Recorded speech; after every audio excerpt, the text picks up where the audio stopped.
What's going on? I'm here with UFC featherweight Dennis Buzukja. He's fighting Jamall Emmers at UFC 295 at the Garden. So for the Woodson fight, you took that one on short notice. It was a crazy road to the UFC for you. The first fight didn't go your way, but overall, how was just the whole experience of fighting for the UFC for the first time? Oh man, I love the UFC. Like everything you think of with the loud music, the big crowds, the professionalism from the UFC staff and the matchmakers and everybody. Like it was just it's the elite premiere of mixed martial arts of the sports, and it's everything you can picture. So they're just literally the elite of the game, and it was amazing. I love the UFC. So what did you learn in that fight with Woodson that you're going to carry over into this one now that you do have a full camp and a full training and all that? I mean, look, Woodson was a very tricky opponent. He's 6'3". It's not like you train with 6'3" guys in the weight class very often. I just from the horrible weight cut and the tough task in front of me being Woodson, knowing that I could go in there and fight for 15 minutes like that and not be broken and really fight to the last bell. Um, I just know that with a full camp, I can do anything I set my mind to. So I didn't get the win to say to on my record, but it was still a moral victory for me, and I'm taking the positives out of it. But of course, I always want to win. But I'm coming into this one with a different type of fire and intensity.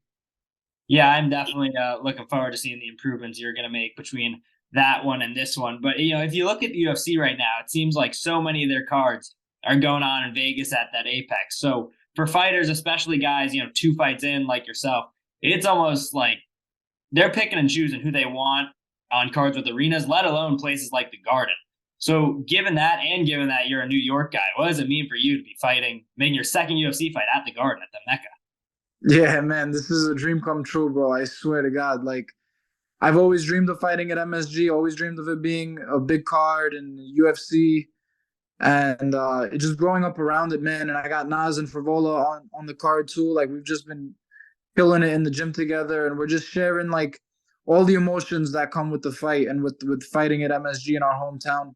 It's really, I'm just living the dream, man. I'm so blessed, and that's really all I could say. Like, I'm just so grateful for everything. Yeah, I mean, you beat me to the punch mentioning Nas and Frivola. I mean, three of the guys on this one. How have vibes been around the gym? How are the boys feeling? It's sick, bro. It's like we're just every day we're crushing it. Like we're feeding off of each other's energy. We go into the gym tired or sore from the day before, from the session before, and we just see each other pushing, and man, like we're like, man, we got this. And we've been screaming in the gym after every training session, especially after sparring. We're just screaming like, not in our house, and really not in our house. No one's taking this from us.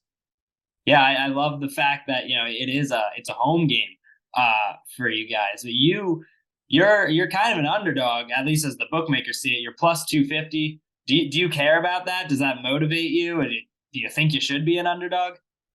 Um, yeah, I could see why I'd be an underdog.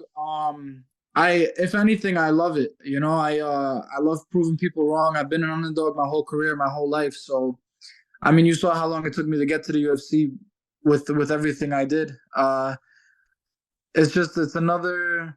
It'll just make the win that much more enjoyable and appreciated, I should say. Yeah. So you were mentioning before, you guys are saying not in your house. Your last fight, I feel like a lot of fights in your career have taken place in venues that you could consider to be your house, whether it be New York, New Jersey.